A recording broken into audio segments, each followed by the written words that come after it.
좀 전에 말씀드렸던 의료비 세액공제는 소득이 적은 쪽에 넣는 게 유리하다는 거에 이제 예외적인 사례가 될 수 있겠죠?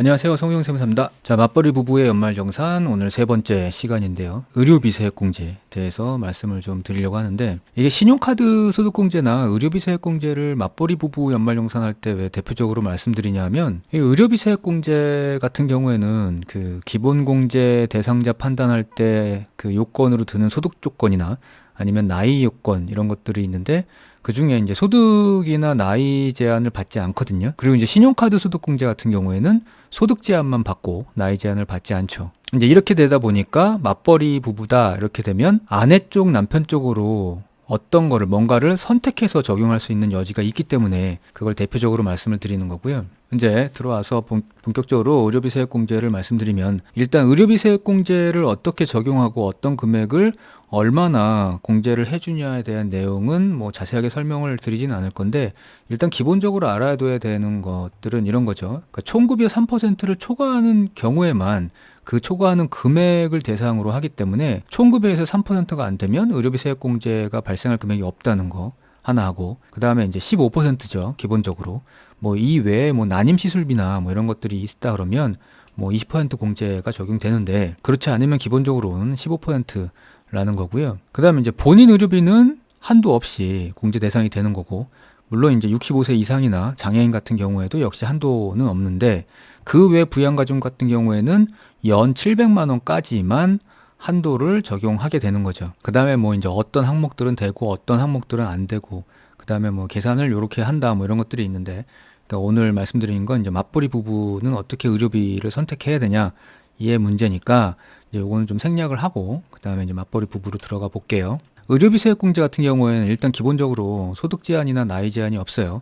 그 나이가 기본공제 대상자 기준 나이보다 많거나 적거나, 혹은 소득이 뭐 100만 원이든 뭐 5천만 원이든 상관없이 의료비 세액공제를 넣을 수가 있는데, 이때는 내 연봉의 3%를 초과해야 되겠죠. 그 금액들을 합친 게. 그리고 이제 초과하는 금액을 갖다가 놓고 아까 말씀드렸던 여기 15%를 곱해가지고 이거를 이제 세액공제를 해주는데, 그것도 이제 지난번에 신용카드 소득공제에서 말씀드렸던 것처럼 납부세액이 있어야, 그러니까 결정세액이 있어야 세액공제를 할 수가 있죠. 내야 될 세액 자체가 없는데 세액공제를 한다는 건 의미가 없으니까 그 납부세액도 검토를 해봐야 된다는 거고요. 무슨 말인지 예를 좀 들어볼게요. 자, 가정을 지금 남편은 연봉이 4천만 원, 그리고 아내는 연봉이 1억 원이죠. 그리고 이제 의료비로 사용한 게 남편하고 아내하고 뭐 기타 부양가족까지 다 합쳐가지고 1년에 지금 250만 원을 썼어요. 근데 이제 이 250만 원을 이 상태의 남편과 아내 중에서 어느 쪽으로 몰아야 될까거든요. 그럼 만약에 이 250만 원 의료비를 남편 쪽으로 넣었다고 가정을 해볼게요. 그러면 일단은 넘어야 될 금액이 120만 원이죠. 왜냐하면 4천만 원에 3%를 초과해야 되니까. 그러면 이제 이 120만 원을 넘는 130만 원만 세액공제 대상이 되고, 여기에 이제 15%를 하면 세액공제 금액이 19만 원이죠. 그래서 여기 남편 같은 경우에는 지금 430만 원의 세금이 나오는데, 이 중에 의료비 세액공제를 넣게 되면 19만 원이 절감이 되겠죠. 근데 이제 이 금액 전체를 250만 원을 예를 들어서 아내한테 넣었다.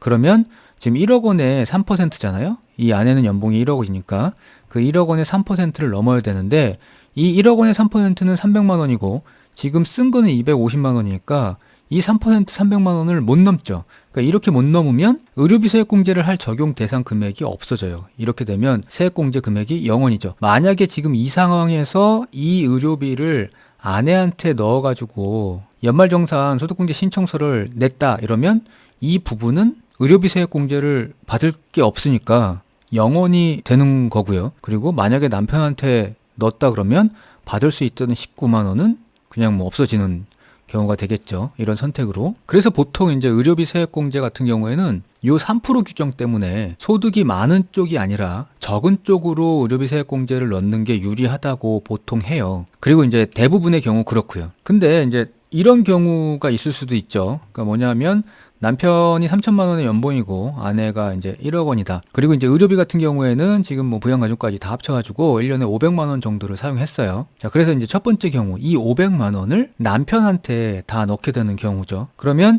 3천만 원 연봉의 3% 90만 원을 초과하는 금액이 500만 원에서 410만 원이니까 여기에 15%를 적용하면 61만 원이 나오거든요. 근데 여기서 지금 문제는 뭐냐면 이 남편 같은 경우에는 지금 결정세액이 11만 원이에요.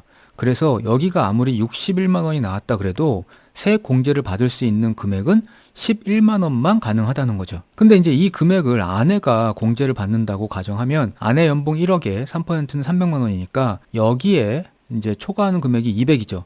200이면은 여기에 15%를 곱하면 세액공제 금액이 30만 원이 된다는 거죠. 이렇게 되면 이제 의료비를 소득이 적은 남편보다 소득이 많은 아내한테 넣는 게 오히려 유리하다는 결과가 나오는 거고요. 좀 전에 말씀드렸던 의료비 세액공제는 소득이 적은 쪽에 넣는 게 유리하다는 거에 이제 예외적인 사례가 될 수 있겠죠. 근데 이제 의료비 세액공제 같은 경우에는 적용할 때 유의사항이 있어요. 뭐냐면 일단 기본적으로 의료비를 세액공제 받는 대상은 기본공제 대상자여야 해요. 예를 들어서 기본공제는 남편이 받고 그 해당 부양가족의 의료비는 아내가 공제받고 이건 안 되거든요. 그러니까 뭐 아들이 있는데 아들을 부양가족 기본공제를 남편이 연말연생할 때 받으면서 그 아들에 대해서 지출한 의료비는 아내가 공제를 받는다. 이건 안 되거든요.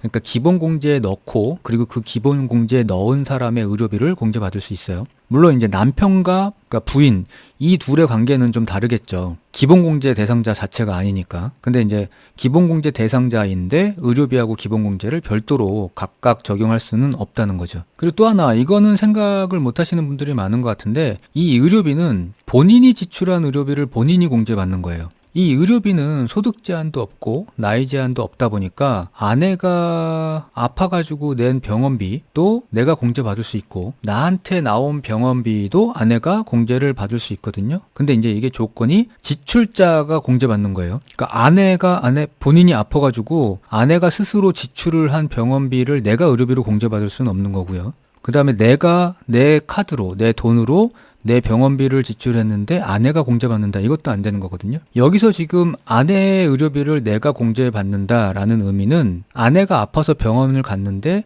그 병원비를 내가 지불을 했을 때 그거를 공제받는다는 뜻이에요. 근데 이제 이쯤 되면 이런 질문 하시는 분들이 있어요. 홈택스에서 연말정산 간소화 서비스 조회를 하잖아요. 그러면 거기서 이제 조회를 하게 되면 맞벌이이고 소득이 있는 아내의 의료비 사용한 내역도 조회가 돼요. 그건 동의를 하게 되면. 그래서 여기서 조회가 됐다는 건 내가 의료비 공제를 넣어도 되는 거 아니냐. 그리고 실제로도 그렇게 많이 넣는 경우들 꽤 많죠. 그리고 그렇게 몇 년간 계속해서 넣었어도 아무 문제 없었다라는 말씀도 하죠. 근데 이게 사실 병원비, 의료비 이런 거 지출을 누구 돈으로 했는지를 입증하기가 어려우니까 그렇게 계속 했어도 이제 뭐 문제가 안 생기고 넘어가는 거죠. 뭐 이 부분에 대해서 뭐 저도 문제가 생겼다는 얘기는 뭐 아직까지 그렇게 들어보지는 못했는데 그렇다고 제가 이거를 뭐 해라 마라 이렇게 말씀은 못 드리는데 여하튼 원칙상 그러니까 규정상은 이렇다는 거죠. 자, 이제 마지막으로 그동안 말씀드렸던 신용카드나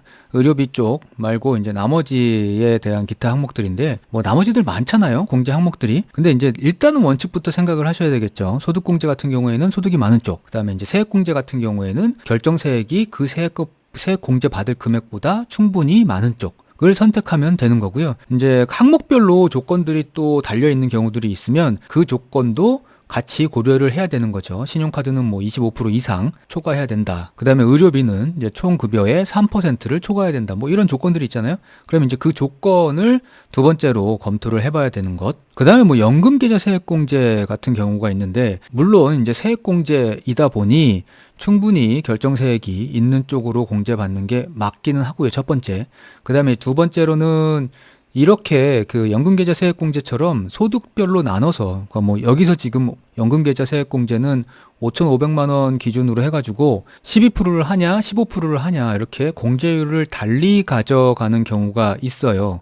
그러니까 이 경우에는 12%보다 그러니까 결정세액이 충분하다 그러면 15%를 받을 수 있는 쪽으로 연금계좌를 아예 애초부터 가입을 그렇게 하고 불입을 하는 게 나을 수가 있다는 거죠. 그리고 이제 나머지 뭐 인적 기본 공제, 추가 공제 이런 것들도 있는데 요 인적이 들어가 가지고 공제받는 쪽은 이제 소득 공제가 많이 있죠. 그러니까 물론 이제 자녀 세액 공제나 이런 세액 공제 항목에도 있지만 일단은 기본 공제 쪽은 소득 공제이다 보니 이게 지금 뭐 1인당 150만 원 이렇게 하잖아요. 그러니까 이거는 소득 공제는 원칙상 소득이 많은 쪽으로 몰아주는 게 일단은 맞고요. 그 다음에 뭐 이제 교육비 세액공제나 자녀 세액공제 이런 것들이 있잖아요. 근데 이제 세액공제이다 보니까 결정세액이 충분히 많은 쪽으로 가는데 이거는 이제 고려사항이 하나 더 있죠. 왜냐하면 아까 의료비 때도 말씀드렸는데 여기 이제 기본공제에 넣은 사람의 의료비를 여기서 공제를 받는 거기 때문에 여기서 지금 요것만 생각해가지고 요것만 공제받아야지 이게 안 되거든요.